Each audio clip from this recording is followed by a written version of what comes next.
Hi, this is Robert Clickybeard and David Anderson with the Commercial Landscaper podcast. We're going to take 20 minutes of your life to deliver some amazing business content from accomplished leaders to bring you value, to scale your business, and to better yourself personally. And really hopefully you enjoyed. Cheers, everyone. Hi, this is Robert Clickybeard, and I just wanted to welcome a new guest this morning. Really excited to speak to you, Joy. Joy, tell my audience just a little bit about you and your background, please. Yeah, sure. Hi, Robert. It's such a pleasure to be here, and thank you for having me. So, hi, everyone. My name is Joy. So, I'm COO of Carbon Credit Token. It is a climate tech company with the mission of bringing the world's most significant carbon market on chain. Our token, CCT, is the first cryptocurrency backed by European Carbon Allowance, the world's largest carbon market. So prior to Carbon Credit Token, I worked in early stage venture investing for about 3.5 years, with a focus on tech-enabled consumer and media businesses. And I started my career with Citigroup in New York on the capital market side. So that's me. Cool.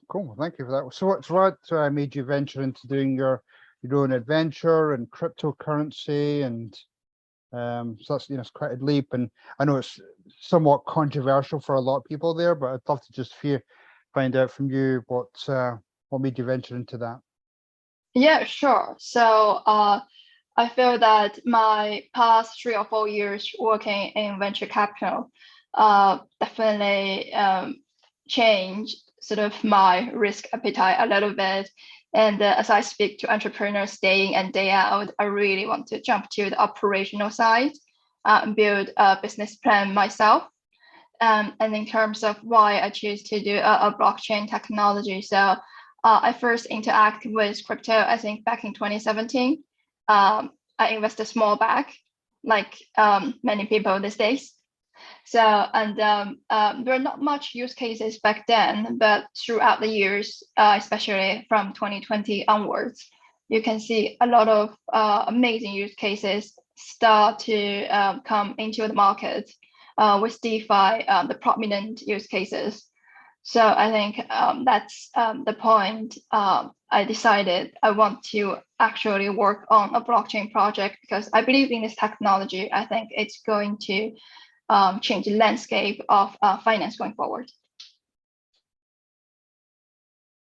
No, I agree 100%, and it's interesting how a lot of people are moving towards that. But just for the people who are skeptical, they've obviously seen a big drop in the value of crypto, and how do you see what would be your I suppose your elevator pitch on trying to get people to get that confidence back in crypto? Yeah, sure. I think none of the innovations happened in the past are linear. If you look at the technology stocks, internet companies, we went through the 2000 bubble as well. So I think the price correction is healthy to wash out. The project doesn't have a real use cases. What left, however, so all the projects survive this winter will become very successful in the next bull run. So I think I would say to retail investors who are very suspicious or skeptical of this space is just try to really focus on the use cases to see the other technology rather than focus on the price fluctuation, price volatility of the market overall. It's very easy to focus on that because the headlines need to be eye-grabbing. So it's easier to only look at headlines. Then you miss what really important here. So a lot of the frictions or a lot of the challenges faced by financial service companies these days can be solved by blockchain. So that is why a lot of really smart people have switched from financial service or from traditional Web 2.0 companies to Web 3 companies So yeah, I think focus on the big picture and just be patient with the innovation process. It's not a linear, it's not a straight line. Yeah. Okay. No, that's good explanation there. And then why are you focusing on, obviously Europe and, the environmental efforts that are being made clear? Are they more advanced? Are they putting more effort into the environment, or what's your thoughts on that? Yeah, absolutely. So we are a sustainability initiative on agro blockchain at the moment. So as we can see, I'm not sure, Rob, you're based in Europe? No, I'm So actually based in the East Coast, but I'm originally from Scotland, so pretty familiar gotcha. with what's going on in Europe. Yeah, so we had a extremely hot summer this year, just as one of the consequence of the constant climate change, and the nature disasters is on the rise, and we had unprecedented drought this year due to the heat as well. So so we fear the consequences. Actually, we fear the consequences of climate change every single day now. So it's no doubt for everyone, for government or for public, we need to take actions to tackle the climate change. And we can see since COP26, a lot of national bodies, international bodies, local government have set up new regulations, policies, and to direct resources, financial or non-financial resources to this space, and still efforts are not enough. I think what we are trying to is to contribute our bit to fight against climate change by working with the world's largest carbon market. Yeah. Cool. No, I like that a lot. I was reading a little bit about your background and how you're working on different tokens and how that's then going towards different environmental projects. Again, for the listeners who perhaps don't know too much about that, talk the mechanics of that and how that works. Yeah, sure. So currently, it's really difficult for everyday business or retail investors to get access to EUA, European Carbon Allowance. It's really difficult. It's very expensive to maintain an account, and to open the account at the first place, it's really difficult, very lengthy application processes, and there are a lot of credentials you need to meet. So what we're doing is we will buy the European Carbon Allowance certificate ourselves. Then we will issue carbon credit token on top of that, at a ratio of 1,000 token equals to 1 EUA certificate. So we break down the value of 1 EUA certificate. So and then so people can access it. They can put in a small money in it if they like. And also because now we are issuing cryptocurrency on it, it also adds liquidity to this market. So before you cannot access, now we bring your liquidity by building a crypto on blockchain. I think that's sort of the two key features of our token. Cool. No, I like it. And how would it work with, well, I suppose there's two questions to this. Is this something that companies can, I know a lot of companies are always striving to figure out what type of project or environmental effort do we want to put or go get behind, some type of almost like a BHAG, or what's their mission. So would this be something that I think companies could get behind as a company, and all their employees could get behind it as well, that they're actually making a difference towards the environment?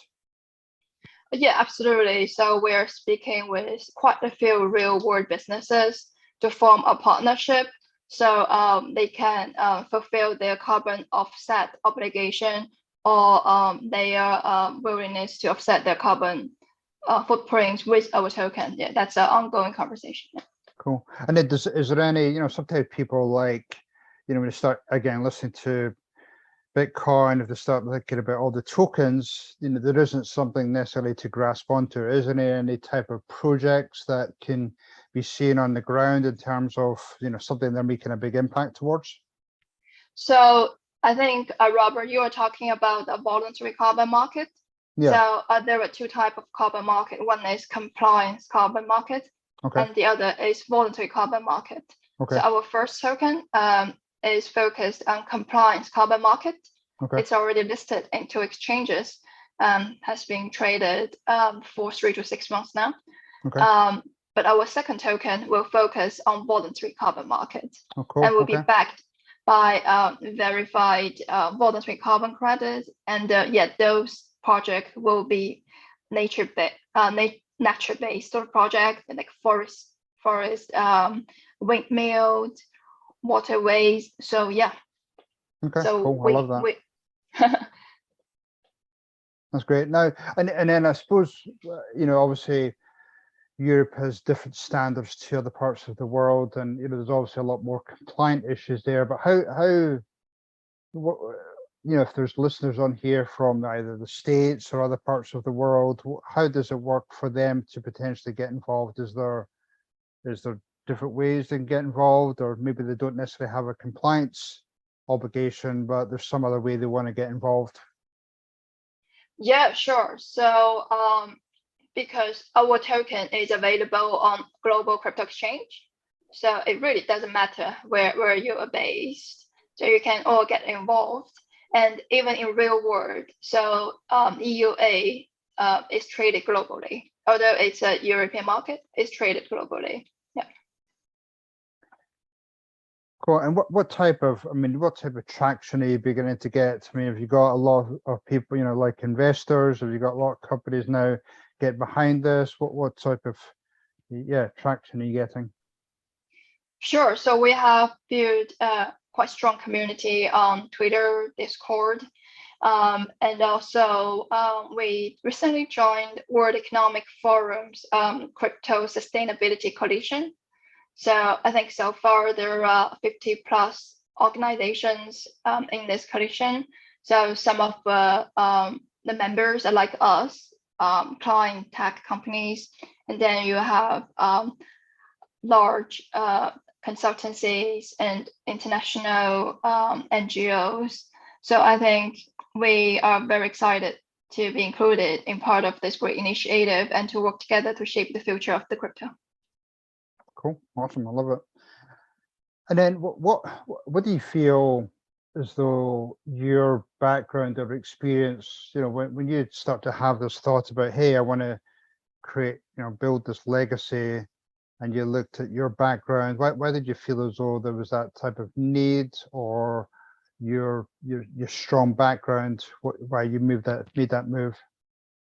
So I have done, as maybe introduced up front, so I have done a bit of financial service, then venture capital, then startup. I feel like I'm a little bit of jack of all trades. I know a little bit of everything. So I think that gives me a very broad skill base to have in my toolbox.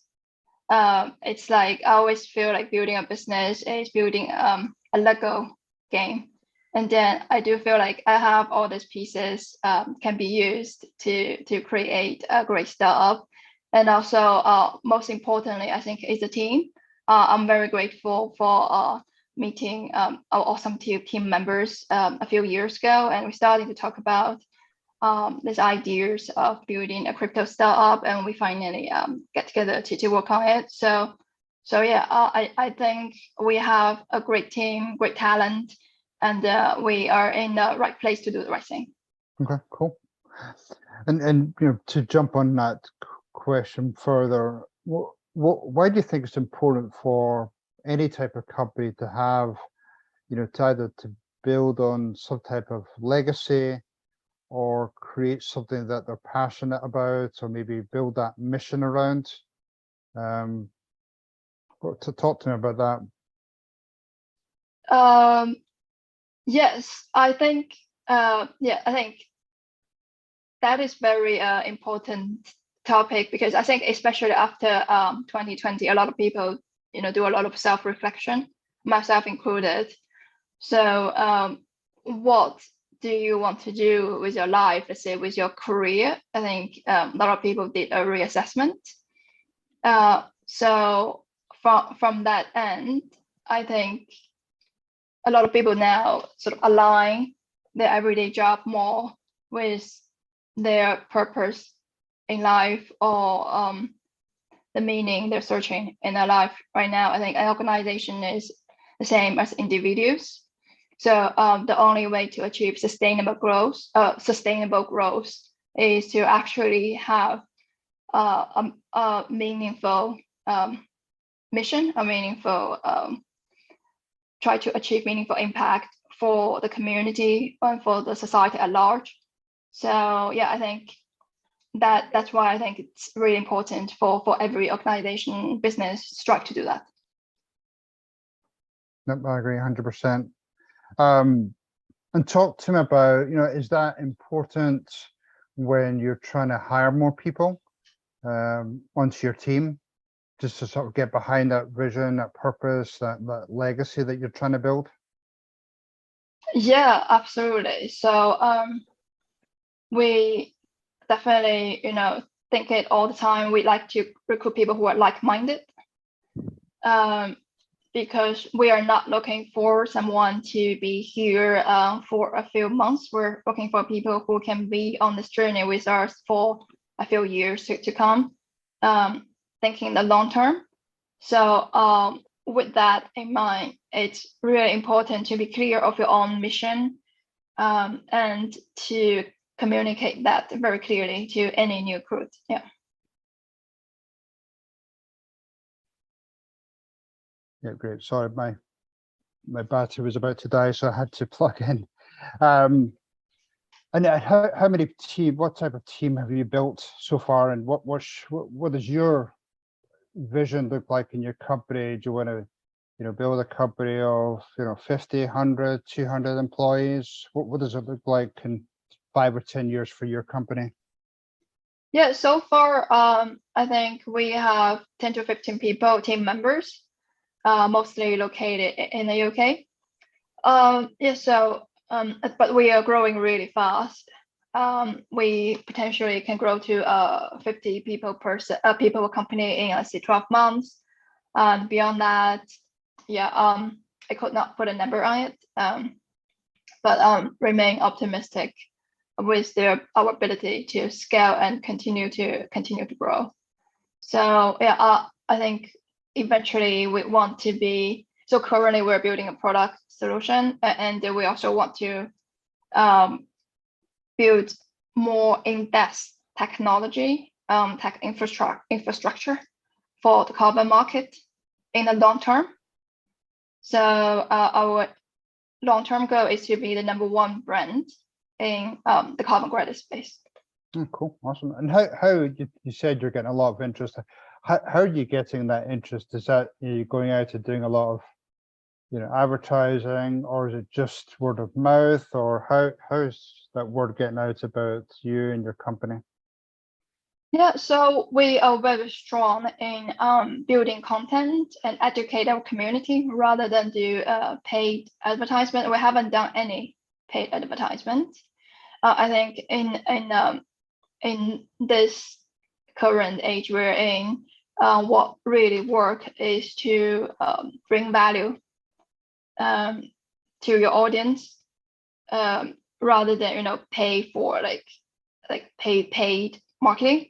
So we have a Carbon Academy, which currently consists 8 short videos, educate you the entire carbon capture cycle and the 2 main carbon market, what's the mechanism behind them. And also we recently launched a newsletter called Carbon Flash as well, which will be published every 2 weeks. So it's really good source for you to learn all things about climate tech and carbon credit. So yeah, and we are going to continually to build up our content library. Going forward, we also thinking of create sustainability courses by partnering with different partners we're speaking to at the moment. So yeah, I think that's our strategy. Cool, that's awesome. Yeah, I mean, I know a lot of my my coaching clients are in the green industry. I know, my 4,000 or 5,000 subscribers are all into sustainability, and so yeah, how would they get in touch with you just to find out about either your academy, your videos, your newsletter? What's the best way for them to find out more information? Yeah, sure. I think the best way is to follow us on Twitter. So we are at CC Token HQ on Twitter, and you can subscribe to our newsletter there. Okay, awesome. Any further parting words, Joy? It's been really a pleasure talking to you this morning, but any parting words for my audience? Yeah, sure. I think crypto market is going through a difficult time now, but what I want to say to everyone, just keep your faith, look beyond the FUD, and just I believe blockchain technology in the long term is going to add value. Yeah. Okay, awesome. Joy, it's been an absolute pleasure talking to you this morning. Look forward to talking to you more. Hopefully some people sign up to your newsletter and your academy, follow you on Twitter. So thank you very much, Joy. Likewise. Thank you so much, Robert. Have a good nice day. Bye. Thank you. Bye-bye.